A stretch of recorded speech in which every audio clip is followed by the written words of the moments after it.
Kapag may malakihang pagtitipon tulad ng anniversary, mahalaga ang pagpaplano at pagpupulong ng mga tao upang maayos na maipaghanda ang lahat ng kinakailangan para sa okasyon. Ang mga meetings ay pinangunahan ni Brother Che Corrales and Sister Gigi, Brother Lito Miranda, Brother Bay Gonzalez, Brother Meding Cabello, Brother Ray Bravo, Brother Dennis Frias, at mahalaga talaga ang meeting upang magtalaga ng mga tungkulin, magtalakay ng mga detalye, at siguruhing maayos at magaan ang takbo ng nasabing okasyon. Narito ang ilang mga puntos kung bakit mahalaga ang pagkakaroon ng meeting para sa anniversary sa malaking pagtitipon. Una, pagtukoy ng mga tungkulin at responsibilidad.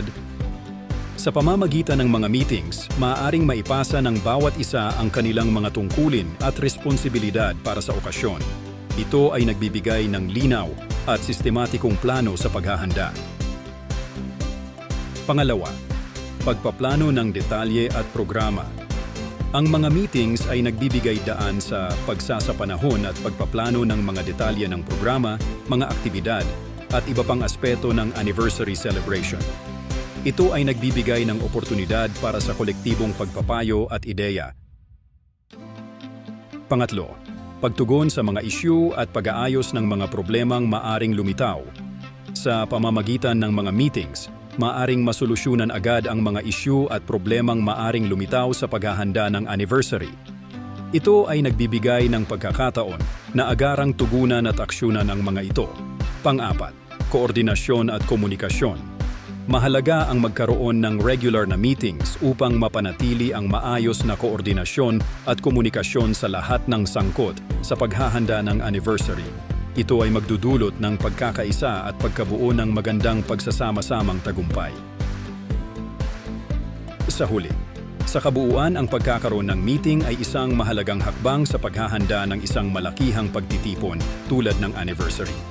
Ito ay nagbibigay ng oportunidad para sa kolektibong pagpaplano, koordinasyon at pagsasapanahon ng mga detalye upang magkaroon ng magandang pagtitipon na tatatak sa alaala ng bawat isa.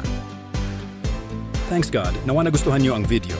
Sa ngayon lang po nakapanood ng video ay follow niyo po si Brother Chris sa kanyang YouTube. Please subscribe at Bro Chris channel at follow sa kanyang Reels at like, comment, and share.